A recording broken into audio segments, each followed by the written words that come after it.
And problem 4-41 हमने cover कर लिया। 42 को देखते हैं।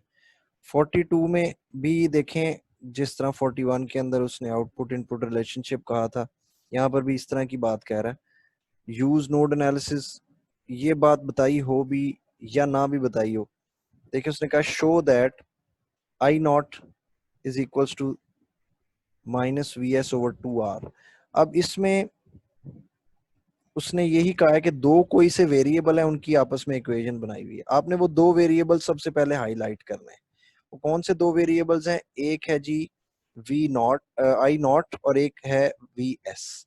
तो यहाँ पर देखें, दिस इज वी एस और दूसरा आई नॉट है। अब इसमें मैंने क्या करना है, जो मैंने पहले आपको ट्रिक बताई थी कि आपने इन दो वेरिएबल्स के दरमियान लाइन लगानी है सर्किट पाथ में। यहाँ से यहाँ आ गए। अब यहाँ से दो रास्ते हैं, आप नीचे भी जा सकते हैं और ऑप एम्प के अंदर से भी जा सकते हैं। मैंने आपको बताया था कि ये VP और VN जो है ये दोनों सेम वोल्टेज पे होते हैं। दैट मीन्स ये इंटरनली कनेक्टेड होते हैं। यहाँ से आप यहाँ पे आ गए, ठीक है। दूसरा तरीका ये है कि आप यहाँ से नीचे और यहाँ से इस तरह से आ जाएं। इट डजेंट मैटर, ये भी ठीक है, मगर इसमें थोड़ा सा आपको काम ज्यादा करना पड़ेगा। आपको सबसे पहले इस नोड की इक्वेशन लिखनी पड़ेगी, फिर इस लोअर नोड की इक्वेशन लिखनी पड़ेगी, फिर यहाँ पे, और तीनों को आपने फिर तीन इक्वेशंस को आपस में मैनिपुलेट करके इन दोनों वेरिएबल्स को लिंक करना होगा। अगर आपने ये लोअर पाथ इस्तेमाल नहीं करते तो आपको दो इक्वेशंस लिखनी पड़ेंगी। जो पहली ये वाली इक्वेशन है, this will be for VN, और ये वाली इक्वेशन है VP के लिए, ठीक है। तो यहाँ से जैसे कि प्रीवियस क्वेश्चन 41 में हमने किया था, इक्वेशंस को सॉल्व करके और फिर वेरिएबल्स को सब्स्टिट्यूट करके हमने आंसर निकाल लिया था, इसमें भी ऐसे ही होगा। तो ये क्वेश्चन इजी है, ये आप कर सकते हैं। It will be a piece of cake. Next जो क्वेश्चन है वो हम देखते हैं। This is the first question for multi stage op amp circuits. तो इसमें एक बात मैं इंपॉर्टेंट बताना चाहता हूँ कि जब भी ऑप एम्प मल्टी स्टेज के हों तो पहला ऑप एम्प आपने डिस्कवर करना है कि कौन सी जगह पे है। This is the first op amp. इसकी आउटपुट जिस पॉइंट पे कनेक्टेड है वहां से आपने सर्किट को हाईलाइट करना है कि ये दो स्टेजेस हैं। इससे पीछे एक स्टेज है, इससे अगली नेक्स्ट स्टेज है। तो काफी क्लियर हमें पता लग रहा है कि this is an inverting configuration with a gain of -22 divided by 10, -2.2 इसका गेन है। और अगला ये वाला जो है ये एक इनवर्टिंग समर है जिसके अंदर पहली ब्रांच का गेन 10 है और दूसरी ब्रांच का गेन है 100/33। This is very close to 3, exactly 3.03 होता है ये, ठीक है। और ये तो आप कर लेंगे। इसमें जो खास बात है वो ये है कि draw the block diagram of the circuit, ठीक है। तो ये ड्रॉ कर लेते हैं। Now I am going to draw the block diagram, ठीक है। तो ये पहले एक इनवर्टिंग ऑप एम्प है, यहां से ये input, this is V1, this V1, इससे आगे एक गेन। अगर आप चाहें तो ये सिंपली वैल्यू लिख दें, अगर आप चाहें तो पूरा यहाँ पर K1 इज इक्वल्स टू सारा फार्मूला लिख के, डजेंट मैटर। तो you can also write 2.2 with a minus sign, और यहाँ पर एक सब्स्टिट्यूट वेरिएबल VA है। देन प्लस, और इस तरफ से इसका जो ब्रांच गेन है दैट इज -10, और वो यहाँ कनेक्टेड है। दूसरी तरफ से जो ये वाली ब्रांच है सेकंड वन, इसका गेन है 100/33K, so this will be 3.03 with a minus sign, and इसकी इनपुट है V2। तो V0 will be equal to, अब ये पहली सी चीज देखते हैं, -2.2 एंड -10, तो ये 22 हो जाएगा। 22 V1 -3 0.03V2। ठीक है जी, ये इसकी आउटकम होगी और ये इसकी ब्लॉक डायग्राम है। ये चीज मुकम्मल कर दें तो ये हो गया जी आपका काम। अच्छा, अब आगे चलते हैं। क्वेश्चन नंबर 44 जो है ये एक कॉम्प्लेक्स क्वेश्चन है, इसकी एक सेपरेट वीडियो बनाने की रिक्वायरमेंट है, तो वो मैं बाद में बना दूंगा। अभी मैं फ्लो के अंदर जो बाकी क्वेश्चंस कवर हो सकते हैं वो कर लेता हूँ। Question number 4-45, find for the block diagram in figure, find an expression for V naught in terms of V1 and V2. Design a substitute circuit that realizes the block diagram of this op amp. अच्छा, अब ये देखें, सबसे पहली चीज तो वो ये कह रहा है कि इसकी आउटपुट कैलकुलेट करें। आउटपुट जो है हम शुरू से शुरू करते हैं। पहले ये समर है, ये समर किन चीजों को ऐड कर रहा है? पहले 5 times V1, so we have 5V1। इसमें ऐड हो रहा है क्या चीज? -1 टाइम्स V2, या मैंने इसको जो प्लस लिखा है इसको माइनस करता हूँ, -V2।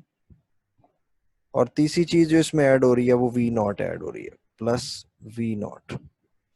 ठीक है, ये हमने पहले लिख लिया। पहले समर की आउटपुट जो है वो आगे किस चीज के साथ मल्टीप्लाई हो रही है? -2 के साथ। सो this is multiplied with -2 and then we have the output V naught. So V naught is equals to -2 times the summer output, which is 5V1 minus V2 plus V naught. अच्छा, problem ये है कि output variable जो है यहाँ पर और यहाँ पर भी है, तो हमने आउटपुट वेरिएबल को आइसोलेट करना है। अदरवाइज आउटपुट वेरिएबल आप नहीं लिख सकते कि आउटपुट वेरिएबल इक्वेशन की दोनों साइड पे हो, तो दिस नीड्स सिंप्लीफिकेशन। तो मैं इसको सॉल्व करता हूँ आगे थोड़ा सा। -5 2 10V1 minus and minus plus 2 times V2 plus -2V naught, and this is all equal to V naught. इसको उठा के दूसरी साइड पे ले जाते हैं तो ये बन जाएगा 3V naught is equals to -10V1 and this is +2V2, और V नॉट की वैल्यू को एंड पे 3 से डिवाइड कर देंगे, overall divided by 3, so this is the value of V naught.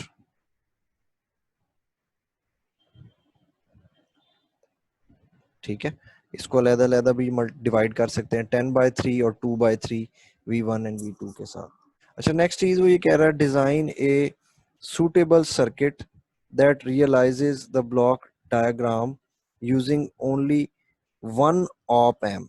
ठीक है, अब वन op amp आपने करना है, तो हमारे पास जो इसका पूरा आया था expression, that V naught is equals to -10/3 V1 plus 2/3 V2 आया था। अच्छा, अब इसमें देखें कि अगर मैं इन दोनों को इस V2 वाली टर्म को पहले लिख लूं और V1 वाली टर्म को बाद में लिख दूं, तो हमें पता चल रहा है कि ये सब्ट्रैक्ट हो रही है। तो इसमें स्टैंडर्ड सब्ट्रैक्टर जो है वो इस्तेमाल आप कर सकते हैं। स्टैंडर्ड सब्ट्रैक्टर की इम्प्लीमेंटेशन क्या थी? उसमें एक रेजिस्टेंस यहाँ, then the second resistance, op amp, negative input, this is R F, this is R I।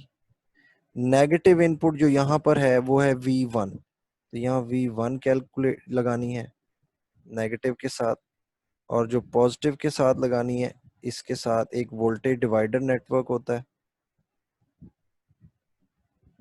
और यहाँ पर आपने लगा देनी है दिस V1 पॉजिटिव वाली value, this is V2 sorry. अच्छा, अब ये सब्ट्रैक्टर है, इसमें यहाँ से फीडबैक कनेक्टेड है, this is the output V not. तो इसमें सबसे पहले नेगेटिव वाले सेक्शन को पहले देख लेते हैं, क्योंकि नेगेटिव वाला जो है वो इंडिपेंडेंट होता है।